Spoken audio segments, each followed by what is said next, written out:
اعوذ باللہ من الشیطان الرجیم، بسم اللہ الرحمن الرحیم۔ آج ہم بہشتی زیور، جو کہ ایک اسلامی کتاب ہے، جو حضرت مولانا اشرف علی تھانوی صاحب رحمۃ اللہ علیہ نے لکھی ہے، اس میں اس کا ہم درس نمبر پہلا جو عقیدوں کا بیان ہے اس میں پڑھیں گے، جانیں گے کہ کیا عقیدے ہیں۔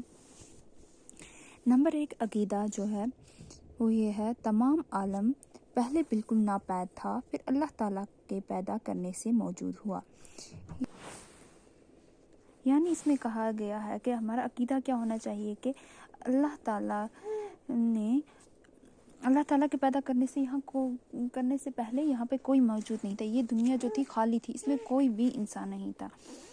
یہ ہمارا عقیدہ ہونا چاہیے۔ اسی طرح دوسرا عقیدہ ہے: اللہ ایک ہے، وہ کسی کا محتاج نہیں، نہ کسی سے وہ جنا گیا ہے، نہ ہی اس سے کوئی جنا گیا ہے، نہ اس کی بیوی ہے، کوئی اس کے مقابل کا نہیں۔ یہ جو ہے، یہ جیسے ہم پڑھتے ہیں سورہ اخلاص، قل هو اللہ احد اللہ الصمد، قل هو اللہ احد، یعنی کہ اللہ ایک ہے، اللہ الصمد وہ بے نیاز ہے۔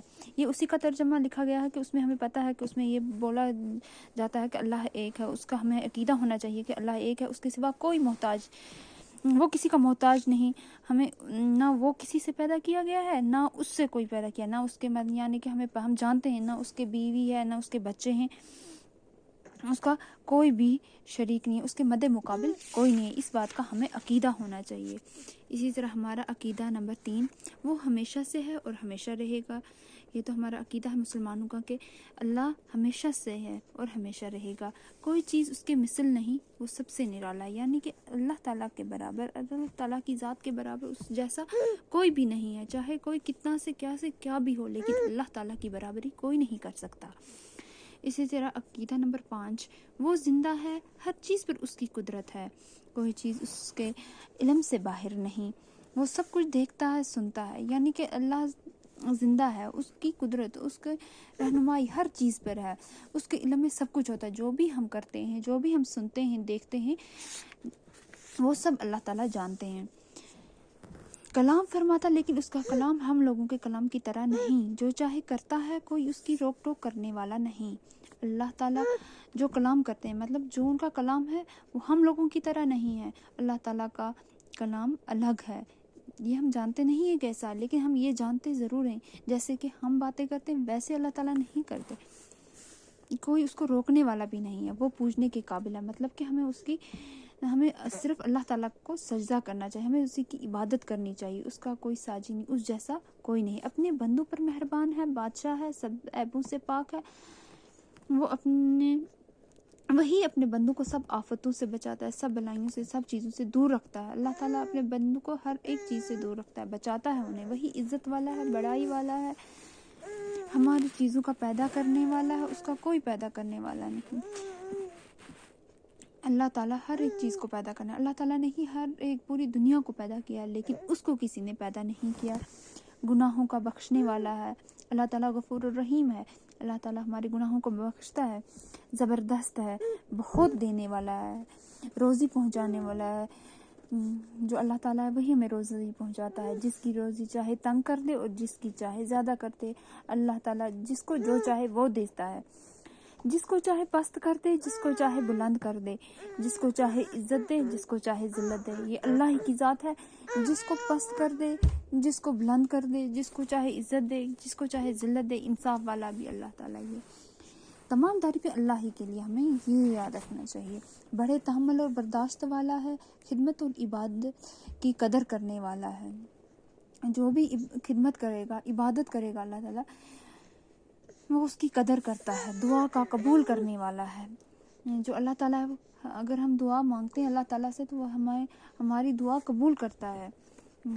سمائی والا ہے، وہ سب پر حاکم ہے، مطلب وہ سنتا بھی ہے، ہماری دعائیں، ہماری باتیں، ہم جو کرتے ہیں وہ سب پر حاکم ہے، اس پر کوئی حاکم نہیں ہے۔ اللہ تعالیٰ جو ہے وہ ہمارا حاکم ہے، لیکن اس کا حاکم کوئی نہیں، مطلب ہم اس کے نیچے ہیں، جو ہمیں اللہ تعالیٰ چاہے گا وہ ہمیں حکم دے گا اور وہ ہم کریں گے، لیکن اللہ تعالیٰ کو حکم دینے والا کوئی نہیں ہے، اس کا کوئی حکمت سے خالی نہیں، وہ سب کا کام بنانے والا ہے، اسی نے سب کو پیدا کیا ہے، وہی قیامت میں پھر پیدا کرے گا۔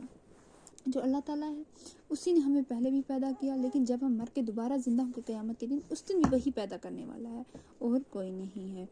وہی مارتا ہے، وہی ہمیں زندہ بھی کرتا ہے، وہی ہمیں مارتا بھی ہے، جو بھی کرتا ہے اللہ تعالیٰ ہی کی ذات ہے۔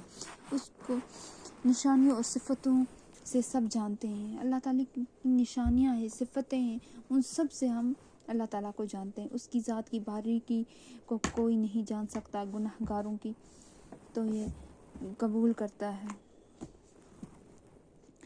گناہ گاروں کی توبہ بھی قبول کرنے والا ہے۔ جب ایک کوئی گناہ کرتا ہے تو ہمیں توبہ کرنی چاہیے، ہمیں اپنے گناہوں کی ہمیشہ توبہ کرنی چاہیے۔ اللہ تعالیٰ سن لیتا ہے، اللہ تعالیٰ ہماری توبہ بھی قبول کرتا ہے۔ جو سزا کے قابل ہیں ان کو سزا دیتا ہے، بعض لوگوں کو تو دنیا میں ہی سزا مل جاتی ہے، لیکن جن کو نہیں ملی، لیکن روز محشر کے دن، قیامت کے دن ان لوگوں کو سزا بھی ضرور ملے گی۔ جن کو سزا کے قابل ہوتے ہیں جو لوگ، انہیں اللہ تعالیٰ سزا بھی دے، وہی ہدایت کرتا ہے، اور جو معافی ترافی جو اپنے لیے ہدایت کا راستہ مانگتے ہیں اللہ تعالیٰ انہیں ہدایت بھی دے دیتے ہیں۔ جہاں میں جو کچھ ہوتا ہے اسی کے حکم سے ہوتا ہے، اس کے حکم کے ذرہ نہیں، اس کے حکم کے بغیر تو ایک پتا بھی نہیں ہو سکتا۔ وہ سوتا ہے نہ، وہ سوتا ہے نہ اونگتا ہے، یعنی کہ اللہ تعالیٰ نہ سوتے ہیں اور نہ ہی انہیں انگڑائی آتی ہے، وہ کچھ بھی نہیں ایسا کرتے، وہ ہمیشہ ایسے ہی رہتے ہیں، وہ تمام عالم کی حفاظت سے تھکتا نہیں۔ اور جو اللہ تعالیٰ ہے وہ کبھی بھی، دنیا کی حفاظت کرنے والا کون ہے؟ صرف ایک، ہماری پوری دنیا جو ہے، اتنی بڑی کل کائنات ہے، اس کا حفاظت کرنے والا اللہ تعالیٰ ہی ہے، لیکن وہ اپنے اس سے تھکتا نہیں ہے، وہی سب چیزوں کو تھامے ہوئے ہے۔ اسی طرح تمام اچھی اور کمال کی صفتیں اس کو حاصل ہیں۔ اللہ تعالیٰ کی بہت ساری صفتیں، اور بری اور نقصان کی صفت نہیں، اس میں کوئی عیب نہیں، اللہ تعالیٰ میں کوئی عیب نہیں ہے، اللہ تعالیٰ کی کوئی بری صفت نہیں ہے۔ اب اس کی عقیدہ ہمیں یہ عقیدہ ہونا چاہیے کہ اللہ، کیا ہمارے یہ سب عقیدے ہونے چاہیے کہ اللہ تعالیٰ ایک ہے، اس کا کوئی نہیں ہے، وہی سب کی کو پیدا کرنے والا ہے، ہمیں انہی عقیدوں کا خیال رکھنا ہے۔ اسی طرح سے ہم اب عقیدہ نمبر 6 پڑھیں گے۔ اس کی سب صفتیں ہمیشہ سے اور ہمیشہ رہیں گی، اس کی صفت کبھی جا نہیں سکتی، یعنی کہ ہم کہیں گے کہ اللہ تعالیٰ جو ہے اس کی صفتیں پہلے سے ہیں اور ہمیشہ رہیں گی، کبھی ختم نہیں ہونے والی اس کی صفتیں۔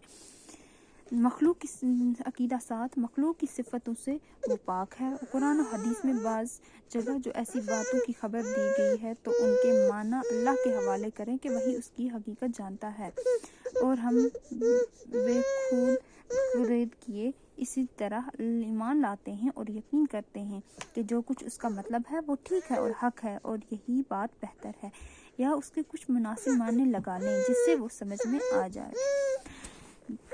یعنی کہ مخلوق کی صفتوں سے وہ پاک ہے۔